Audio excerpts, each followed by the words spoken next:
naman siya masyadong iba nung hindi pa kami kasal. Tapos ano lang talaga, dapat mas conscious ka lang kung ano nararamdaman ng partner mo.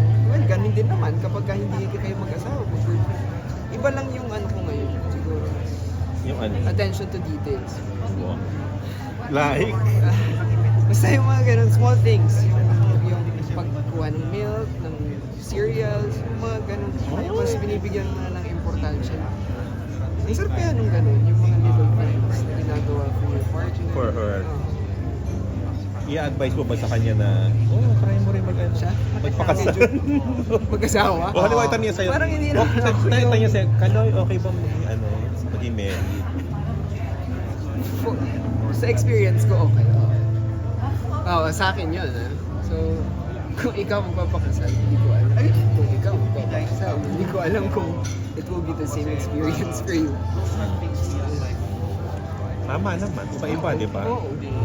Kasi nga, yung tolerance ko ng pain, yung katulad ng pinag-uusapan, ikaw ba sa pag-ibig? Iba yung kaya kong i-withstand, kaya kong kahit Ibigay. masakit na, kaya pa rin kitang mahalin. Sa kaya mong i-give. Paano ka ba nasasaktan? Paano ko nasasaktan?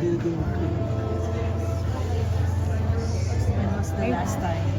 May makaka-hurt pa ba sa this point na masaya ka? Palagi. Habang nabubuhay kami, makakasakit sa'yo. Pero ano yung last time na So, sobrang... kailan ka ulit nasaktan?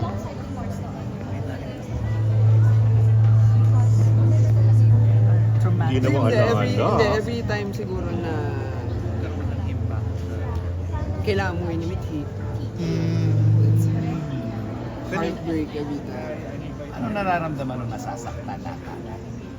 Nasasaktan na tatay. Na tatay? Iba lang. Basta kasi makikita mo yung kagustuhan niya magstay pa kasama ka. Iba yung...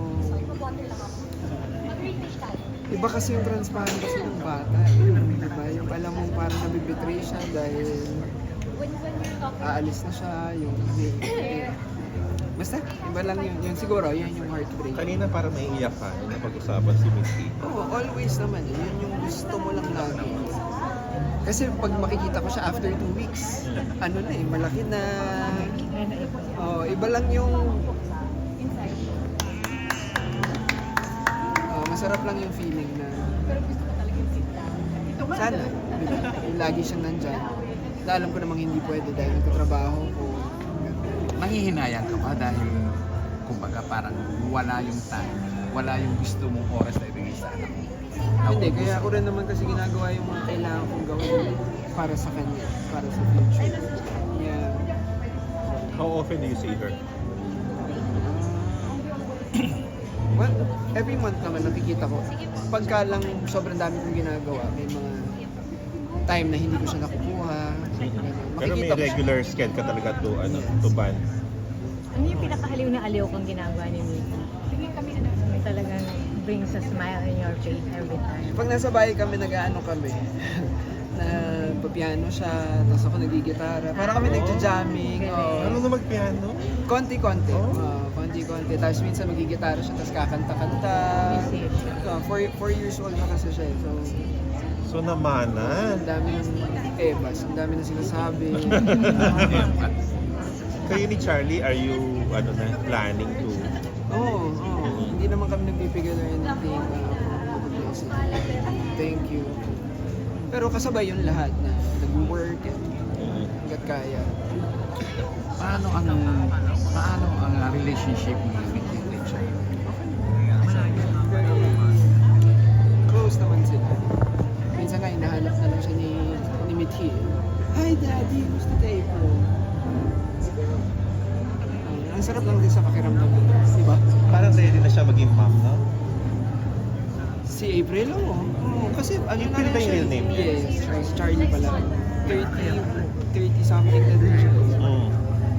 Parang siya malapit sa bata. Oo, yung mga pamangkin niya siya yung Maalaga. nag-alaga nung nag-Amerika siya. So, anytime pwede kayong Yeah. magka-baby na. Sana, di ba? Yun lang naman eh. How old na ba si Miki? How old na si Four. Miki? Four. Kumusta ang buhay? May asawa ka na rin.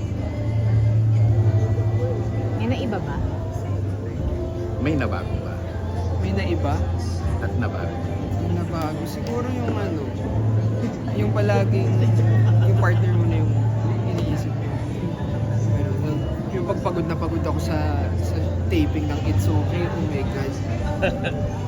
Ay, yun, siya lang talaga yung tatawag ako. Pagpapawala ng pagod. Oo, love, pagod na pagod ako.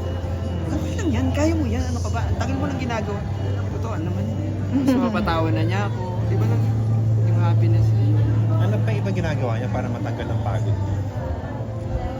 simple things. Pag tumawa siya, kasi yung tawa ni Charlie, ayun, masaya na ako. Pag narinig ko yun, yung tawa niya. Gaano ka lambing? Ano ako annoying ako eh. Mahilig ako mang-asar, tapos mapipikon yun na, ano ba, kanina kapag ganyan ganyan. Yun, yung gusto mo sa pagka na-annoy na siya sa akin. Si Julie. Ha? Hindi ba mali? Gaano ka lambing na asawa si April? Clingy. Pero gusto mo yun? Ikaw, palingi ka rin. Paano siya magtampo, magselos? Dumating ba yung gusto? Wala pa. Hindi, magkaano lang, parang pabiro, yung mga gano'n. Light lang siya magtampo. Anong ginagawa mo? Magtatampo na siya. Nilalambing. Paano paglalambing? Lambing ako. Pakiyot pa rin. So Carlo, ngayong at married ka na, nawala na yung pagiging ano mo?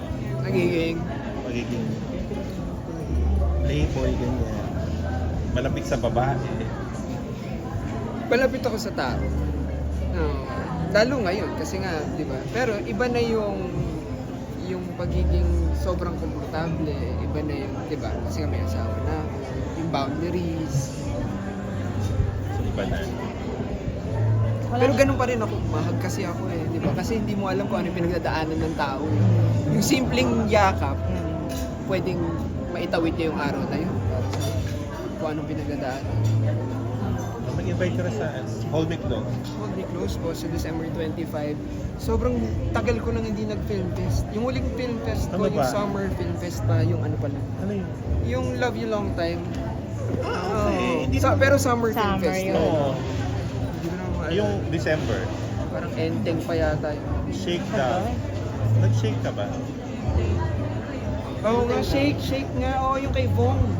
At saka kay Love. Oh, Tagal pero na. kasi hindi ako sumakay ng float, hindi ako yung isa sa mga main lead. Oo. Iba yung ganito. So excited ka? Excited mag-float. Ano ulit si Juju? Thank you.